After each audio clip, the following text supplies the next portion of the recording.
Welcome to the Millionaires Roundtable. I am your host, Lynn Richardson, and we are creating millionaires one family at a time, one day at a time, $1 at a time, and one dime at a time. And that means you. We're talking about the stair steps to wealth. That's right, because if you keep climbing, you will eventually get there. Get where? To $1 million net worth. That's not something that's simply preserved for the rich and famous. As a matter of fact, most famous people aren't rich, and most rich people aren't famous. You see, millionaires are made not only one day at a time, but one business at a time, one strategy at a time, and one thought at a time. And that could definitely be you.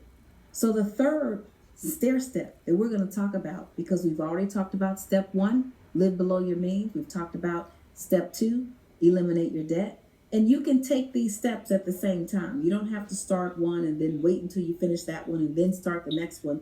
You can work them together. So while you're living below your means, you can also pay off your debt. And now step three is start a home-based business. Why? Because one stream of income is hazardous to your wealth. Let's look at our history. Let's go all the way back to the Great Depression of the 1900s. Let's now fast forward to the Great Recession of 2008.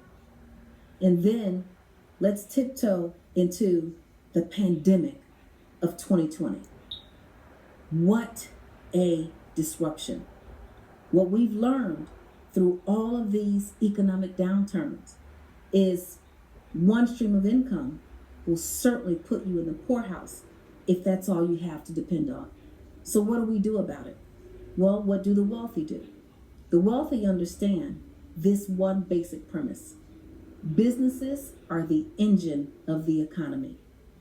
A car without an engine cannot drive, and an economy without businesses cannot thrive. So the government rewards businesses. And it doesn't matter what kind of business it is. It could be the big department store on the highway. It could be the small business at the end of the block in your neighborhood, but it can also be your home-based business. You see, businesses all fall in the same category when it comes to these IRS privileges, I call them. These privileges are tax deductions. And when you have a home-based business, you are eligible for hundreds and hundreds of tax deductions that people who don't have a home-based business simply do not have access to. Let me give you a few examples.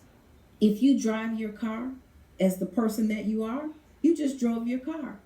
But if you drive your car for business, you get to write off either the mileage that's associated with it, and the IRS establishes what the mileage percentage is every single year, or you get to write off the expenses associated with that vehicle.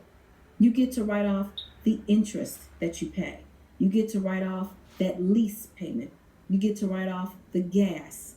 What about repairs? What about registration and taxes? All of those things become write-offs when you run your business like a business with the intent of making a profit. So this is not for your hobby. This is not for your nonprofit. I'm talking about when you are running a business like a business with the intent of making a profit, you have access to over